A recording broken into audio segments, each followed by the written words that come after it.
I'm Roger with Roger Outdoors. Today we're going to talk about gathering edible wild foods, primarily fruits and vegetables.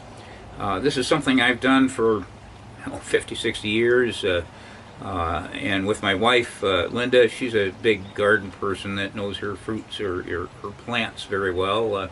She and I used to teach classes through Parks and Rec on doing some of this stuff, and we learned, over the years to add new things by reading books from Mule Gibbons, Nelson Coombs, David Benaleo on gathering edible wild food or foraging, that sort of thing, and just kind of, and then talking to people that that's what their hobby is, and just maybe go with them on a trip and say, hey, where do you find this stuff, and which one is, if that's a mushroom, is that the right kind, that kind of thing. And if you go with an expert that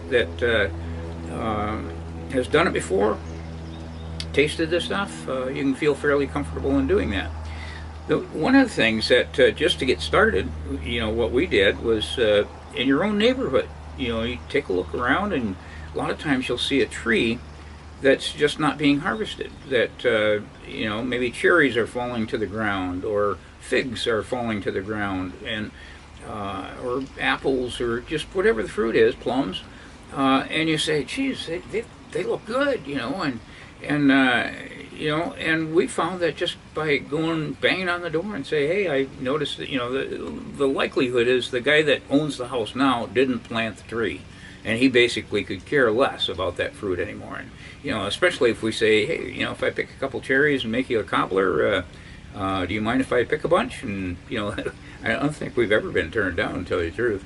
Anyway, that's one of the techniques that we use. And one of the things that you get, before, as you get started, read some of these books. The Yule Gibbons, or Nelson Coombs or something, because what they have is they have a calendar of when do strawberries get ripe, when do blackberries or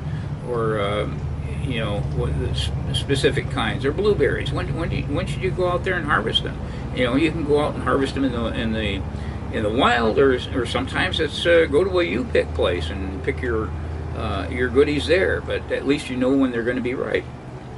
But what it's done for us, we've kind of had a few things from time to time, and we've learned that we can harvest nettles maybe in 1st of March or something, and wear some gloves or a plastic bag or something so you don't get all prickly, and boil them, pour out the nettle part and boil them again, and they taste like spinach. They're actually good. I enjoy them. It's just another vegetable to have with the meal, and you can get them in the wild.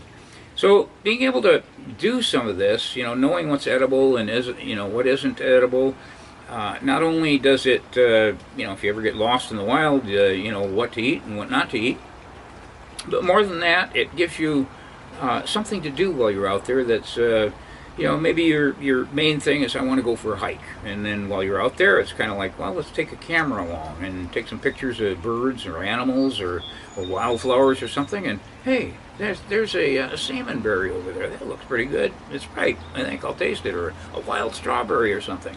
And it just adds to your enjoyment of being outdoors. And so if you spend a little bit of time looking up some of this stuff, see what it looks like, so you can identify it yourself. Make sure you be safe. Again, make sure, like mushrooms, for example, don't pick mushrooms that you aren't absolutely certain that this is a morel. I've gone with an expert, and he showed me what time of year and what it looks like and all that stuff, and I feel comfortable doing it myself now. Go about it that way. There's no magic to, don't try to pick the whole forest full of mushrooms. There's maybe 40 or 50 kinds that grow out there, but something like a morel or a chanterelle is very distinctive, and you can identify it from all the rest of them if you decide to add that to your itinerary. And it's fun. Just get out there, do it. If you happen to see me out there and I'm bending down to pick something, stay out of my way, but don't forget to wave.